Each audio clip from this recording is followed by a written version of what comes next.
Avant de commencer, écrivez dans les commentaires d'où vous regardez. Laissez votre like, abonnez-vous à la chaîne et activez la cloche. Nous continuons. 400 cycles d'argent. Ce fut le prix qu'Abraham paya pour un morceau de terre en Canaan il y a presque 4000 ans. Ce n'était pas pour construire une maison. Ce n'était pas pour planter. C'était pour enterrer sa femme Sarah. Et voici le détail qui change tout. Ce terrain existe encore. La grotte qu'il a achetée est toujours là. Et les corps d'Abraham, Isaac, Jacob et leurs épouses demeurent au même endroit jusqu'à aujourd'hui. Pensez à l'absurdité de cette affirmation. Nous parlons d'une période antérieure aux pyramides de Gizeh, antérieure à la fondation de Rome de plus de 1000 ans, antérieure à la guerre de Troie. La majorité des civilisations de cette époque n'ont même pas laissé de ruines reconnaissables. Les Hittites, avec qui Abraham a négocié l'achat du terrain, ont disparu de l'histoire pendant si longtemps que les érudits en sont venus à douter de leur existence. Des empires entiers sont devenus poussière. Des villes qui ont un jour dominé le monde antique sont aujourd'hui seulement des couches de terre, attendant des archéologues. Mais cette grotte à Hébron, achetée par un nomade sans patrie, demeure. La transaction est enregistrée dans le chapitre 23 de la Genèse avec une précision qui impressionne les historiens. Abraham refuse d'accepter le terrain gratuitement. Il insiste pour payer la valeur intégrale. 400 cycles d'argent pesés publiquement en présence de témoins. Les textes ougaritiques découverts au XXe siècle ont révélé que c'était un prix standard pour les transactions immobilières en Canaan à cette époque. Le registre biblique n'inventait pas de chiffres. Et pourquoi tant d'insistance pour acheter légalement? Parce qu'Abraham savait quelque chose que beaucoup d'entre eux nous ont oublié. Il savait qu'il plantait une graine pour l'avenir. Ce morceau de terre serait la première propriété documentée de sa famille sur la terre promise. La première de beaucoup d'autres, ou du moins, c'était là la promesse. La grotte s'appelle Macpéla. Le mot signifie double en hébreu, probablement parce qu'elle consiste en 2 chambres connectées. Elle se trouve dans la ville d'Hébron, à 30 km au sud de Jérusalem. Et ce qui rend ce lieu véritablement extraordinaire n'est pas seulement son antiquité, mais sa continuité. Contrairement à presque tous les autres sites du monde antique, l'emplacement n'a jamais été perdu. Il n'a jamais été oublié. Il n'a jamais eu besoin d'être redécouvert. Sarah fut la première à être enterrée là. La Bible enregistre qu'elle est morte à 127 ans, étant la seule femme dans les Écritures dont l'âge exact de la mort est mentionné. Abraham pleura sa femme et se leva ensuite pour négocier le terrain. Le texte suggère qu'il n'a pas perdu de temps. Il y avait urgence. Il y avait un but. Des décennies plus tard, Abraham lui-même fut enseveli dans la même grotte. Le texte de Genèse 25 enregistre que ses fils Isaac et Ismaël réalisèrent l'enterrement ensemble. Les 2 demi-frères, dont les lignées deviendraient rivales au long des millénaires suivants, étaient là côte à côte à ce moment-là, tous 2 honorant le Père, tous 2 reconnaissant l'importance de ce lieu. Isaac et sa femme Rebecca furent aussi enterrés à Macpéla, et après eux Jacob et sa femme Léa, 6 corps au total, 3 générations de patriarches et matriarches, les fondateurs de ce qui deviendrait le peuple d'Israël. Le cas de Jacob mérite une attention spéciale. Il est mort en Égypte, où il s'était établi avec sa famille durant une grande famine. Avant de mourir, il fit jurer à son fils Joseph qu'il ramènerait ses restes mortels en Canaan et les enterrerait dans la grotte de Macpéla. Le chapitre 50 de la Genèse décrit l'accomplissement de cette promesse. Joseph embauma le corps de son père suivant les coutumes égyptiennes, un processus qui prenait 40 jours. Ensuite, il organisa une caravane funèbre qui incluait non seulement toute la famille de Jacob, mais aussi des dignitaires égyptiens, des chars et des cavaliers. Ce fut une procession d'une taille et d'une pompe sans précédent. Considérez ce que cela signifie. Un homme qui a vécu comme étranger dans plusieurs terres, qui a passé une bonne partie de sa vie à fuir ou à négocier ou simplement à survivre, a mis un point d'honneur absolu à être enterré dans ce morceau spécifique de terre. Pas n'importe où en Canaan. Pas dans un lieu pratique, mais spécifiquement dans la grotte que son grand-père avait achetée. La foi de cette famille était littéralement enterrée en ce lieu. 2000 ans après l'achat original, le roi Hérode construisit une structure monumentale au-dessus de la grotte. Les murailles hérodiennes qui entourent le site ont approximativement 60 mètres de longueur pour 35 mètres de largeur. Les murs ont presque 2 mètres d'épaisseur et s'élèvent à une hauteur de 12 mètres. Pour avoir une idée de l'échelle, imaginez un immeuble de 4 étages fait entièrement de blocs de pierre massifs, certains pesant plus de 5 tonnes. Le plus impressionnant est que cette structure est la seule construction hérodienne qui a survécu pratiquement intacte jusqu'à nos jours. Le temple de Jérusalem, le chef-d'œuvre d'Hérode, a été détruit par les Romains en l'an 70. Masada est tombé, Césarée maritime est en ruine, mais les murailles autour de la grotte de Macpéla restent debout, exactement comme elles furent construites. La technique de construction est identique à celle utilisée sur le mont du Temple à Jérusalem. Des blocs de calcaire coupés avec une précision millimétrique, avec des bords chanfreinés caractéristiques du style hérodien. Sans mortier. Seulement le poids et la coupe parfaite maintenant tout en place. 2 millénaires de tremblements de terre, de guerres et d'occupations n'ont pas réussi à faire tomber ces murs. Personne n'est entré dans les grottes souterraines pendant des siècles. Les gouvernants musulmans qui ont contrôlé le site à partir du 7e siècle ont interdit tout accès aux chambres inférieures. La zone au-dessus des grottes a été convertie en mosquée, avec des cénotaphes décoratifs marquant la position approximative de chaque tombe en dessous. Les Juifs furent interdits d'entrer dans le bâtiment entier. Pendant des siècles, le maximum qu'ils pouvaient faire était de monter 7 marches d'un escalier extérieur et de prier de là. 7 marches. C'était la limite. En 1967, Israël captura Hébron durant la guerre des 6 jours.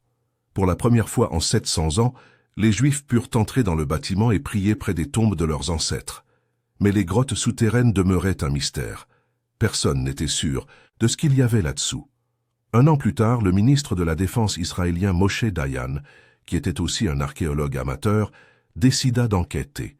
Il savait qu'il y avait une petite ouverture dans le sol de la salle d'Isaac, par où des bougies étaient traditionnellement descendues en direction des grottes. L'ouverture avait seulement 28 cm de diamètre, moins de 30 cm. Aucun adulte ne réussirait à passer. Dayan trouva une solution inhabituelle. Michal Arbel, une fille de 12 ans, fille du chef des opérations du service de sécurité israélien en Cisjordanie, était assez mince pour passer par l'ouverture. En octobre 1968, elle fut descendue à l'intérieur de la grotte avec une lanterne et une caméra. Michal décrivit ce qu'elle vit. Un escalier étroit menant à des couloirs et des chambres, des murs de pierre hérodienne et des fragments de céramique qui datent de la période du premier temple, il y a plus de 2500 ans. Elle n'atteignit pas les chambres les plus profondes où les corps reposent supposément. Mais elle confirma que les grottes existaient et qu'elles contenaient des vestiges de vénération très anciennes. Quelques années plus tard, un groupe de jeunes, étudiants d'une école religieuse à Hébron, réussit une exploration plus complète. Ils entrèrent par un passage différent, plus large, connu sous le nom de Serdab. Ils trouvèrent des couloirs qui menaient à des chambres souterraines. Ils trouvèrent des os qu'ils croient être ceux de personnes enterrées là au long des siècles, comme forme d'honorer le lieu sacré. Et ils trouvèrent de la céramique datée de l'ère des rois de Juda, mais ils n'atteignirent jamais les chambres les plus profondes. Une tradition juive ancienne affirme que tous ceux qui ont tenté de descendre aux chambres les plus basses ne sont jamais revenus. Une seule personne aurait réussi à entrer et sortir vivante, le rabbin Abraham Azulay, il y a environ 300 ans. Selon l'histoire, le sultan turc avait laissé tomber son épée dans la grotte et plusieurs soldats envoyés pour la récupérer moururent dans le processus. Le rabbin Azulay réussit à descendre, récupérer l'épée et revenir en sécurité. Légende ou non, le fait demeure. Les grottes les plus profondes de Macpéla n'ont jamais été complètement explorées ou documentées par l'archéologie moderne. Les corps sont là, mais personne ne les a vus. Et peut-être est-ce mieux ainsi. Tandis que Macpéla garde les restes d'Abraham, Isaac et Jacob, il y a une matriarche qui manque. Rachel, l'épouse la plus aimée de Jacob, n'est pas enterrée à Hébron. Elle est morte en chemin. Littéralement en chemin. Le chapitre 35 de la Genèse raconte l'histoire. Jacob voyageait avec sa famille de Béthel vers Ephrata quand Rachel entra en travail. Ce fut un accouchement difficile, compliqué. La sage-femme tenta de l'encourager en disant que ce serait un autre garçon. Mais Rachel se mourait, et elle le savait. Avec ses dernières forces, elle donna un nom au fils, Ben-Oni, qui signifie « fils de ma douleur ». Jacob changea le nom pour Benjamin, fils de ma main droite. Et alors Rachel mourut. Jacob l'enterra là même, sur le bord de la route. Il ne l'emmena pas à Macpéla, où Sarah et Rebecca étaient déjà ensevelies. Il ne l'emmena dans aucune ville. Il érigea seulement une colonne sur sa tombe à l'endroit exact où elle tomba. Pourquoi ne pas l'emmener à Hébron? La distance n'était pas si grande, quelques kilomètres seulement. Les commentateurs bibliques débattent de cette question depuis des millénaires. Certaines traditions suggèrent que Jacob avait honte de se présenter devant ses ancêtres en s'étant marié avec 2 sœurs, chose interdite par la loi qui serait plus tard donnée à Moïse. D'autres traditions disent que c'était la volonté divine, mais il existe une explication plus profonde, enregistrée dans des sources rabbiniques anciennes. Jacob savait, par révélation ou intuition, qu'un jour ses descendants passeraient par cet endroit exact sur leur chemin vers l'exil, et quand ils passeraient, ils auraient besoin de quelqu'un là pour pleurer pour eux. Rachel serait cette présence. Le prophète Jérémie, des siècles plus tard, donna voix à cette image. Une voix a été entendue à Rama, lamentations et pleurs amers. Rachel, pleurant. Pour ses enfants, refusant d'être consolés, parce qu'ils ne sont plus. La mère enterrée sur le bord de la route, pleurant pour ses descendants tandis qu'ils marchaient vers la captivité babylonienne. La tombe de Rachel se trouve aujourd'hui à l'entrée nord de Bethléem, à environ 2 kilomètres au sud de Jérusalem. La structure actuelle est petite, avec environ 7 mètres de côté et des murs de 6 mètres de hauteur, couronnés par une coupole de 3 mètres. Ce n'est pas une construction ancienne. Le bâtiment actuel date de la période ottomane, probablement du XVe siècle. Mais l'emplacement est le même que celui que les pèlerins décrivent que depuis le IVe siècle de l'ère chrétienne. Contrairement à Macpéla qui est un monument grandiose, la tombe de Rachel a toujours été modeste, une structure simple sur le bord de la route, exactement comme Jacob l'a laissé. Au long des siècles, le lieu est devenu spécialement important pour les femmes qui cherchaient à avoir des enfants. L'ironie est poignante. Rachel, qui a tant souffert de l'infertilité avant de finalement concevoir Joseph, est devenue la sainte patronne des femmes qui affrontent la même douleur. Elles vont jusqu'à sa tombe et prient. Elles attachent des rubans rouges sur le monument. Elles pleurent leurs larmes avec les siennes. Aujourd'hui, la tombe est entourée par des murs de béton de presque 5 mètres de hauteur, des barrières de sécurité, des tours de surveillance et du fil barbelé ont transformé le lieu en une forteresse. Des bus blindés emmènent les pèlerins par la route protégée jusqu'au complexe fermé. La mère qui a été laissée sur le bord de la route pour consoler les voyageurs ne peut maintenant être atteinte qu'à travers des checkpoints militaires. Les temps ont changé. La douleur demeure. La tombe de Joseph présente une histoire différente. Il est mort en Égypte, où il était devenu le second homme le plus puissant de l'Empire. Le pharaon l'honorait, le peuple le vénérait. Il avait tout ce qu'un homme pourrait désirer dans cette civilisation sophistiquée. Mais Joseph ne voulait pas être enterré là. Avant de mourir à 110 ans, Joseph fit jurer à ses frères qu'il ramènerait ses os en Canaan quand Dieu visiterait finalement le peuple et les tirerait d'Égypte. Le texte de Genèse 50 enregistre ces paroles. « Dieu vous visitera certainement et vous ferez remonter mes os d'ici. » Joseph fut embaumé et placé dans un cercueil en Égypte. Et il resta là. Pendant 400 ans. 400 ans, c'est long. Des civilisations entières naissent et meurent en 400 ans. Les États-Unis n'existent pas depuis 400 ans. Le Brésil comme nation a un peu plus de 500 ans. Durant toute cette période, les os de Joseph demeurèrent en Égypte, attendant. Quand Moïse mena finalement l'Exode, il n'oublia pas la promesse. Le livre de l'Exode, chapitre 13, mentionne spécifiquement que Moïse prit avec lui les os de Joseph. Au milieu de toutes les urgences de la fuite, au milieu des plaies et de la traversée de la mer et de la colonne de feu, quelqu'un se souvint de porter ce cercueil. Les os voyagèrent par le désert pendant 40 ans. Ils traversèrent le Jourdain avec Josué. Et finalement, ils furent enterrés à Sichem, dans la portion de terre que Jacob avait achetée des fils de Hamor pour 100 pièces d'argent. Observez le modèle. Abraham acheta de la terre pour enterrer Sarah. Jacob acheta de la terre à Sichem. Des générations plus tard, les descendants revinrent pour utiliser ces propriétés exactement comme prévu. La foi opérait sur des échelles de temps que nous, avec Notre mentalité de gratification instantanée, arrivons à peine à comprendre.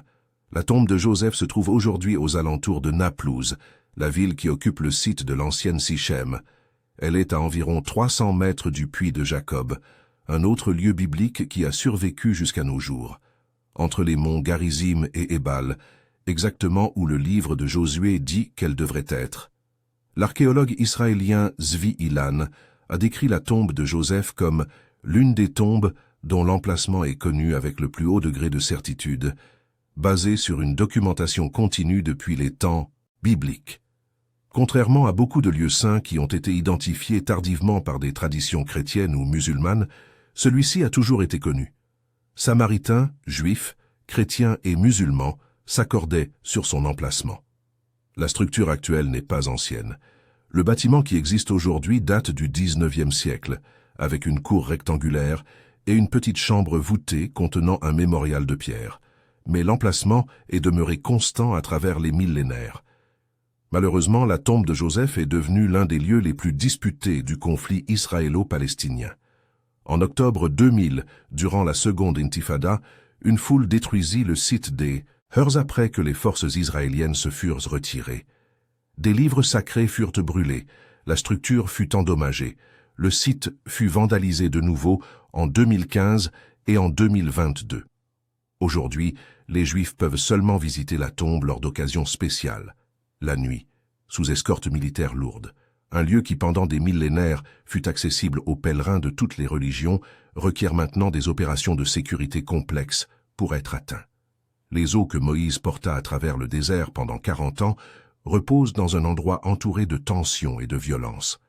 Joseph, qui réconcilia ses frères et sauva sa famille de la famine, gît dans un lieu où la réconciliation semble impossible. L'histoire continue. La douleur aussi. Il existe un patriarche dont personne n'a jamais trouvé la tombe, et cela fut intentionnel. Moïse est mort sur le mont Nebo, dans la terre de Moab, de l'autre côté du Jourdain, regardant vers la terre promise dans laquelle il ne pourrait entrer. Le chapitre 34 du Deutéronome décrit ces derniers moments.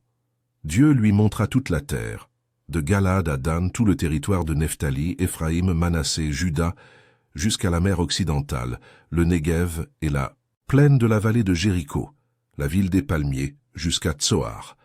Une vue panoramique de tout ce qui avait été promis, tout ce qu'il avait travaillé pour atteindre durant 40 ans dans le désert, tout ce qui ne serait jamais sien.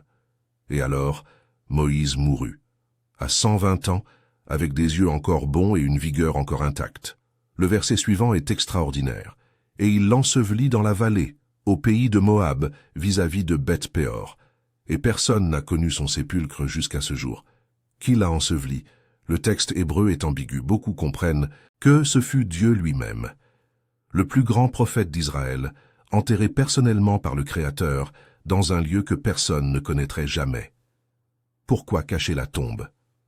La tradition juive offre une explication pragmatique. Les Israélites avaient une tendance dangereuse à l'idolâtrie. S'ils savaient où Moïse était enterré, ils pourraient transformer le lieu en objet d'adoration. Ils pourraient vénérer l'homme au lieu de Dieu. Ils pourraient perdre de vue ce qui importait réellement. Alors Dieu cacha le corps. Il ne l'enterra pas seulement, mais le cacha. Si complètement qu'en plus de 3000 ans, malgré d'innombrables recherches, personne ne l'a jamais trouvé. Un midrash ancien raconte que l'empereur romain envoya 2 détachements de soldats pour chercher la tombe. Un groupe alla vers les montagnes, un autre vers la vallée. Ceux qui étaient dans les montagnes regardèrent vers le bas et virent la tombe dans la vallée. Ceux qui étaient dans la vallée regardèrent vers le haut et virent la tombe dans les montagnes. Quand ils se divisèrent et cherchèrent aux 2 endroits simultanément, ceux d'en haut virent la tombe en bas, et ceux d'en bas virent la tombe en haut. La tombe qui existe et n'existe pas, qui est partout et nulle part. Des pèlerins chrétiens du IVe siècle identifièrent le mont Nebo comme le lieu de la mort de Moïse. Une église fut construite là, puis agrandie en un monastère. Les franciscains prennent soin du site depuis 1932. Des fouilles ont révélé une tombe vide sous le sol de mosaïque de la basilique. Les moines médiévaux croyaient que c'était le mémorial de Moïse. Mais personne n'affirme avoir trouvé les restes mortels. La tombe si tant est qu'elle existe physiquement, demeure cachée, exactement comme Dieu l'a voulu. Il y a une ironie profonde ici. Moïse a passé sa vie à essayer de mener son peuple à la terre promise. Mais lui-même est resté dehors. Son corps demeure de l'autre côté du Jourdain, regardant pour toujours vers ce qu'il n'a pu atteindre. Et pourtant, Moïse entra éventuellement dans la terre promise. 1500 ans après sa mort, il apparut sur le mont de la Transfiguration, avec Élie parlant avec Jésus. L'évangéliste Luc enregistre qu'il conversait sur le départ que Jésus était sur le point de réaliser à Jérusalem. L'homme qui ne traversa jamais le Jourdain de son vivant foula finalement la terre promise en gloire. La tombe de David présente le problème opposé. Tout le monde sait où elle est. Des millions de personnes visitent le lieu chaque année. Le problème est que ce n'est probablement pas le bon endroit. Le livre de Premiers Rois affirme clairement « David se coucha avec ses pères et fut enseveli dans la cité de David ». La cité de David était la crête étroite au sud du mont du Temple, la Jérusalem originale que David conquit des Jébusiens. Une zone relativement petite, avec peut-être 15 acres, perchée sur la vallée du Cédron. Mais le lieu vénéré aujourd'hui comme tombe de David se trouve sur le mont Sion, de l'autre côté de la vallée, dans une direction complètement différente. Comment cette confusion est-elle arrivée? Une partie de la réponse réside dans la destruction de Jérusalem par les Romains, en l'an 70. La ville fut rasée si complètement que beaucoup d'emplacements furent perdus. Quand Hadrien reconstruisit la ville comme Aelia Capitolina, des décennies plus tard, la géographie avait changé. Le nom Mont Sion, qui se référait originalement à la crête où se trouvait la cité de David, fut graduellement transféré vers la colline plus haute à l'ouest. Au IXe siècle, des géographes musulmans commencèrent à identifier le site actuel comme la tombe de David. Au XIIe siècle, les croisés construisirent le cénotaphe qui existe jusqu'à aujourd'hui, un sarcophage de pierre couvert de velours, dans une salle d'un bâtiment médiéval. La tradition se consolida. Juifs, chrétiens et musulmans se mirent à vénérer le lieu. Mais le sarcophage est vide. C'est un mémorial, pas une tombe réelle. Des fouilles archéologiques dans la véritable cité de David, au sud du mont du Temple, n'ont pas trouvé la tombe originale. Il existe des grottes funéraires de l'époque, mais aucune n'a été identifiée de manière concluante comme le lieu de sépulture des rois de Juda. L'apôtre Pierre, le jour de la Pentecôte, dit aux habitants de Jérusalem « Je peux vous dire librement au sujet du patriarche David qu'il est mort et a été enseveli, et son sépulcre est parmi nous jusqu'à ce jour. » Au 1er siècle, les gens savaient encore où David était enterré. Cette connaissance s'est perdue à un moment donné dans les siècles suivants. Pourtant, le site sur le mont Sion est devenu profondément significatif. Entre 1948 et 1967, quand la vieille ville de Jérusalem était sous contrôle jordanien et que les Juifs ne pouvaient accéder au mur des Lamentations, la tombe de David était l'un des rares lieux saints où ils pouvaient prier. Des générations d'Israéliens firent de là leur point de connexion avec le passé biblique. L'histoire n'a pas besoin d'être archéologiquement précise pour être spirituellement vraie. Observez le tableau complet. Macpéla à Hébron, avec ses tombes connues et confirmées. La tombe de Rachel sur la route de Bethléem, marquant l'endroit exact de sa mort. Joseph à Sichem accomplissant une promesse de 400 ans. Moïse quelque part en Moab, caché par Dieu. David, dans un lieu qui n'est peut-être pas le correct, mais qui porte le poids de siècles de dévotion. Chacune de ces tombes raconte une histoire sur la foi, la promesse et la persistance. Abraham acheta de la terre que seules ses eaux verraient fleurir. Rachel fut laissée sur le bord de la route pour consoler les générations futures. Joseph attendit 400 ans pour rentrer à la maison. Moïse mourut en regardant ce qu'il ne pourrait avoir. David fut enseveli dans un lieu qui ensuite se perdit et dut être réinventé. Et au milieu de toutes ces histoires, une vérité émerge. Les tombes sacrées ne sont pas importantes seulement pour ce qu'elles contiennent. Elles sont importantes pour ce qu'elles représentent. Ce sont des repères physiques de promesses spirituelles. Ce sont des preuves que certaines choses durent plus longtemps que les empires. 15 civilisations différentes ont contrôlé Hébron depuis qu'Abraham a acheté cette grotte. Cananéens, Israélites, Babyloniens, Perses, Grecs, Romains, Byzantins, Arabes, Croisés, Mamelouks, Ottomans, Britanniques, Jordaniens, Israéliens. Chacune a laissé sa marque. Chacune a fini par passer. Mais les tombes sont restées. Abraham est mort sans voir la terre promise devenir sienne. Il a passé sa vie entière comme étranger, habitant sous des tentes, ne possédant rien d'autre que cette grotte à Hébron. Mais ce petit morceau de terre était plus qu'une tombe. C'était une déclaration de foi. En achetant Macpéla, Abraham disait qu'il croyait en la promesse, même si seuls ses os seraient témoins de son accomplissement. Et ils en furent témoins. Des siècles plus tard, ses descendants revinrent d'Égypte et prirent possession de Canaan. La terre qu'il acheta pour enterrer Sarah devint le premier titre de propriété du peuple d'Israël. Aujourd'hui, juifs, chrétiens et musulmans visitent ce lieu. 3 religions qui ensemble totalisent plus de la moitié de la population mondiale reconnaissent Métom comme père. 400 cycles d'argent, une grotte, un pari sur l'éternité. Abraham n'a pas vécu pour voir tout cela. Mais la foi n'exige pas de voir, elle exige de faire confiance. Et 4000 ans plus tard, la grotte est toujours là, prouvant que certaines promesses prennent du temps, mais s'accomplissent.